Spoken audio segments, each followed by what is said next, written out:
আমরা এসে বললাম এই সেই বাগদা বিচ, একদম সুন্দর, ভারতের একবারে প্রান্ত দেশ।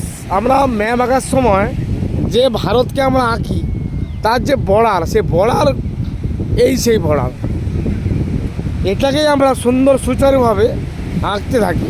এই যে দিগন্ত বিশ্লেষণ, এই যে সুন্দর সূর্য উঠছে।